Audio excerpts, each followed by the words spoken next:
What would you do if you found out by accident that your own father wished you'd never been born? Not in an argument, not in the heat of some blow-up where people say things they don't mean, but casually, warmly almost, said with a laugh, to his brother over a plate of ribs on a Saturday afternoon when he thought nobody who mattered was listening. That's the question I've been sitting with for the better part of 2 years now, and I still don't have a clean answer. What I have is a story, and I think it's worth telling because I'd bet money somebody reading this has lived some version of it. I grew up outside a small town in Middle Tennessee, the kind of place where the whole community shows up for high school football on Fridays. My father built decks and remodeled kitchens for a living. My mother worked the front desk at a dental practice. On paper, a normal household. 2 parents who stayed together, 2 sons, a mortgage. Nothing you'd flag as broken. Except I had an older brother, Marcus, 3 years ahead of me, and he was the kind of son parents build a shrine to without noticing they're doing it. Starting linebacker, homecoming court. The report card magneted to the fridge while mine sat in a junk drawer because nobody bought a second frame. He got a full athletic scholarship. I got a handshake and a go get 'em when I packed my car for community college. My parents weren't cruel. They showed up to conferences, they signed the permission slips, but there was a quiet math running under everything, where Marcus was worth the investment, and I was worth the effort of not actively ignoring. I remember the Christmas I was 14. Marcus unwrapped a brand new laptop while my dad filmed it like a moon landing. I got a gift card and a hoodie 2 sizes too big that I wore once out of politeness, then buried in the back of a closet. I didn't say a word. I told myself I'd earn my share eventually if I just kept my head down. So I did. Business degree, self-funded through loans and a part-time hardware store job, while Marcus lived the full college experience 2 hours away on my parents' dime. He wasn't malicious about it, just oblivious, the way people raised on an escalator never notice who's still climbing stairs beside them. After graduating, I moved to Nashville and took an entry-level logistics job, moving freight, managing, schedules. But I was sharp at it, and within 2 years, I was running a 12-person team. I found a 1-bedroom in East Nashville and started seeing a woman named Elena, who worked at a music licensing firm downtown. For the first time in my adult life, things were going somewhere.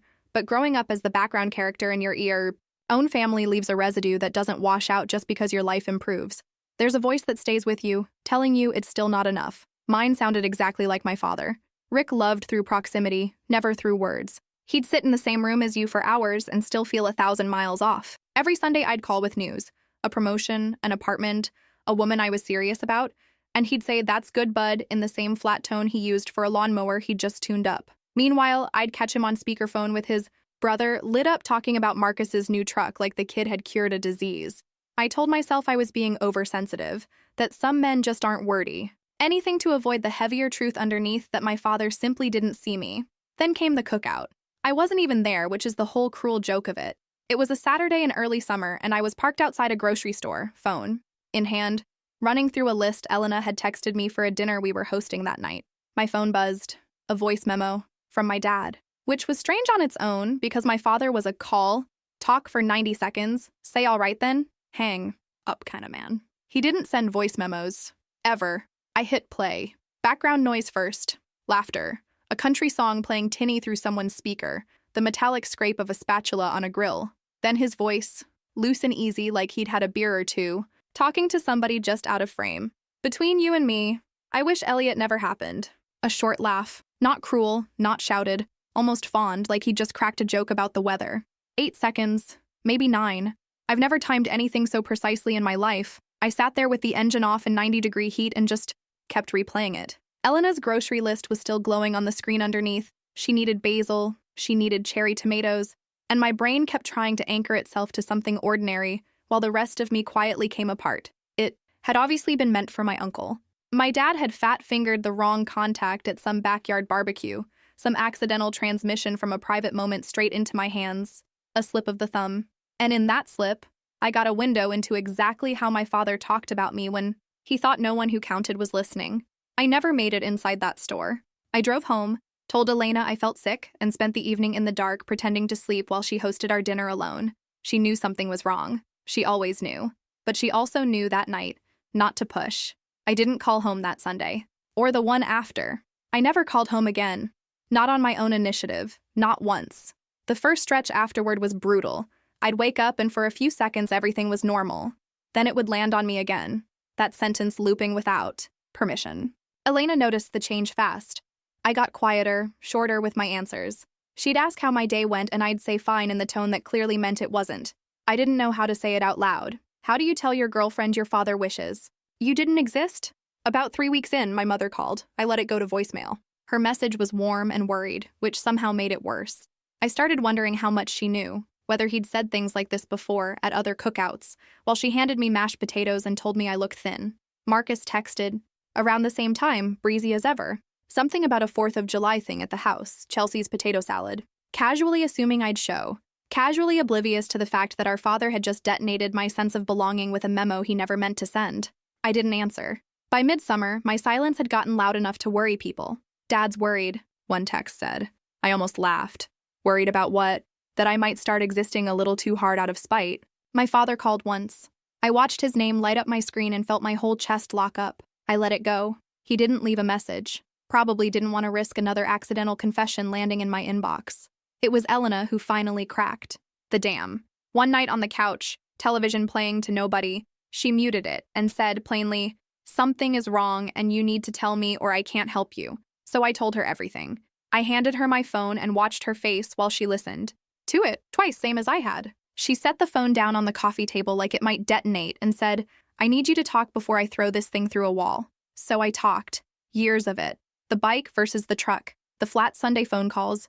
The oversized hoodie. The whole quiet architecture of being someone's afterthought. By the time I finished, she was crying and I wasn't. Which tells you plenty about how numb I'd gone. She held my hand and told me I deserved better. And the truth is, I didn't fully believe her. Because when your own father says he wishes you'd never existed, it doesn't feel like new information. It feels like confirmation of every insecurity you'd spent years talking yourself out of. Late summer, my mother started calling Elena directly. Elena handled it with more grace than I could have managed, telling her I needed space, and my mom backed off, for a while. Then Marcus showed up unannounced, knocked on our door at 9 on a Saturday morning like he was serving papers. I opened up in sweatpants, half asleep. "What is going on with you?" he said, no greeting. "Mom's losing it, Dad's pretending he's fine, but he's been off for weeks, talk to me." My thumb actually hovered over the recording, but something held me back. The fact that Marcus had never once had to wonder whether our parents wanted him around, and I didn't feel like watching him fumble through some clumsy attempt to shrink it. I told him I was fine, just busy. He looked at me like I'd told him gravity was optional. "I need space," I said, and shut the door. I watched his shadow linger through the frosted glass before his truck pulled away, then sat on the kitchen floor, with my head in my hands, closest I came to breaking the whole ordeal. The real breaking point arrived that fall in a group text. My mother, Marcus, his fiancée Chelsea, my dad, my uncle, all looped in on a photo from a lake house gathering. Everyone grinning, my father's arm around Marcus's shoulders. A banner in the background for some holiday I wasn't there for. My mother's caption, "Wish you were here, we missed you." I zoomed in on my father's face. Full smile, easy posture, not a single visible trace of a man losing sleep over an estranged son. He looked like a guy having a genuinely great afternoon, which, given recent events, tracked exactly. I saved the photo, I saved the voice memo. Then I opened a blank note on my phone and typed 2 words. Move on. That night, I told Elena I was done.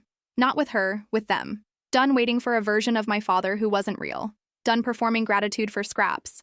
Done believing that if I just achieved a little more, called a little more, tried a little harder, he'd eventually look at me the way he looked at Marcus in that photo. She squeezed my hand. Then we move on together. And we did. What followed wasn't peaceful. Cutting off family gets treated socially like a small crime. Distant relatives send messages about how family is everything. Easy to type when your family didn't accidentally confess they wished you'd never been born. My uncle reached out exactly once. "Your dad loves you. He's just bad at showing it." And I never answered him. Work became the place I poured everything. My manager, Priscilla, noticed the intensity and put me up for a regional lead position. I got it. 30% raise, oversight across 3 states. 29 years. Old, out-earning my father in his best year, and nobody on my side of the family to call and tell. Just Elena and me. Cheap champagne and takeout noodles. Her pride in me more than enough to fill the space where the rest should have been. We eventually bought a modest 3-bedroom outside Nashville, with a wraparound porch and a backyard big, enough for the garden Elena had always wanted. I built a fire pit from stones I hauled myself. We adopted a scruffy mutt named Waffles. For the first time, I had a place that actually felt like mine. The internal work took longer. I started seeing a therapist, Dr. Whitfield, and told him everything. He said I was grieving a father I never actually had, the version I'd hoped, for simply didn't exist. And that loss is as real as any other. The recording wasn't the wound, he said. It was the diagnosis. The wound had been there for 20 years, waiting to be named. Slowly, I built a life that didn't orbit my family's approval. Old friendships got rekindled, and a co-worker named Desmond, a former Marine with his own complicated family history, became something like the brother I'd never had. Elena and I got engaged that November on our own porch, Waffles gnawing obliviously on a stick between us. We planned a small wedding, 30 people, a vineyard, with nobody from my side invited. I didn't want to spend the day wondering whether my father would show up to deliver some hollow toast about pride he'd never actually shown. Elena's parents folded me in like I'd always belonged. They couldn't replace what I'd lost, but they showed me what it was supposed to look like. By spring, I'd been recruited by a bigger firm, director level, equity included, and life had settled into something genuinely good, not flawless. I still had the occasional 3 a.m. spiral, wondering if my father ever thought twice about what he'd said, but solid.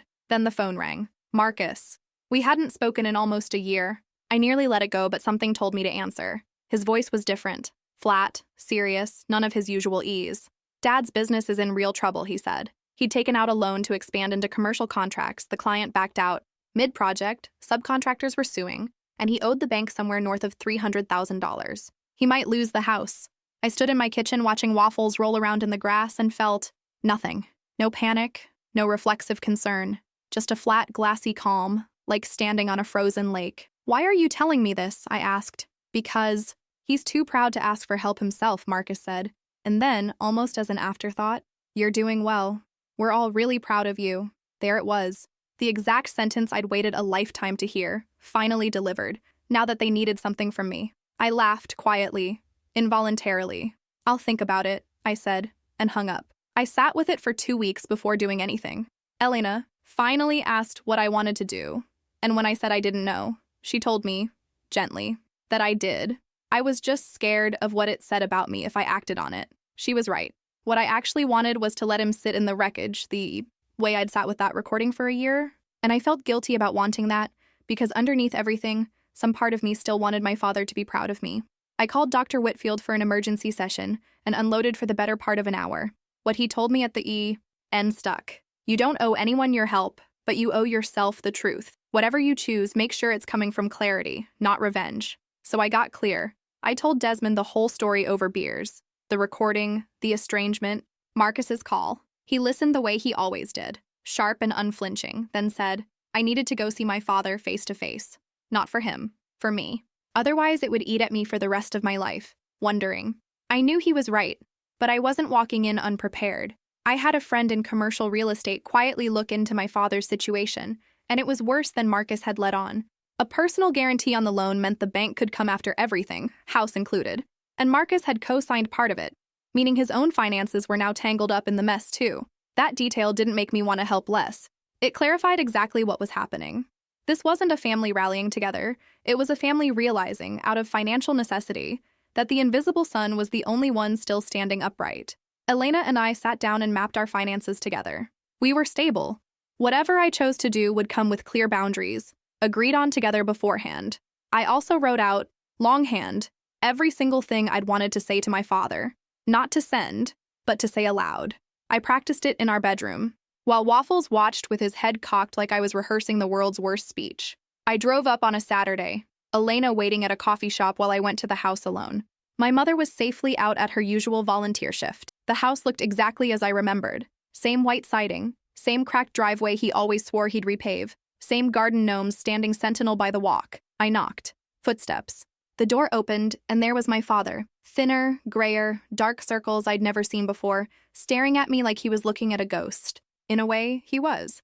We sat at the kitchen table where I'd eaten 1,000 childhood dinners under 1,000 stories about Marcus's football games.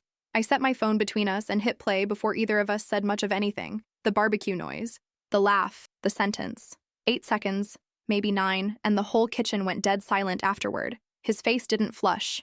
It went white, drained, like the blood had dropped straight to his shoes. I didn't raise my voice. I laid it all out, steady. The years of being an afterthought, the pride he handed Marcus for free while I paid for mine in installments, the flat Sunday calls, the excuses I'd manufactured on his behalf for 2 decades, because the alternative was unbearable. And then I asked him one word. Why? He didn't have a clean answer. He said I'd always seemed so self-sufficient, even as a kid, that Marcus needed him for everything, and I never seemed to need anything at all. And somewhere along the way, he'd mistaken my independence for not caring and used that as an excuse to stop trying. He admitted, voice cracking, that what he'd said at that cookout wasn't really about me. It was him, ashamed of his own failing business, taking it out sideways on the son who hadn't called in months instead of owning his own mess. I told him what came next. No money today. I wasn't writing a check to solve a crisis he and Marcus had built together. I'd connect him with a financial advisor I trusted. If there was a real path forward that didn't put my own family at risk, I'd consider it. But there were conditions. He'd go to therapy and actually deal with whatever let him say something like that about his own son. Nothing got swept under the rug, and he told Marcus himself, in his own words, what he'd said. He agreed to all of it, quietly, like a man consenting to necessary surgery. As I stood to leave, he said I was the best thing he never deserved.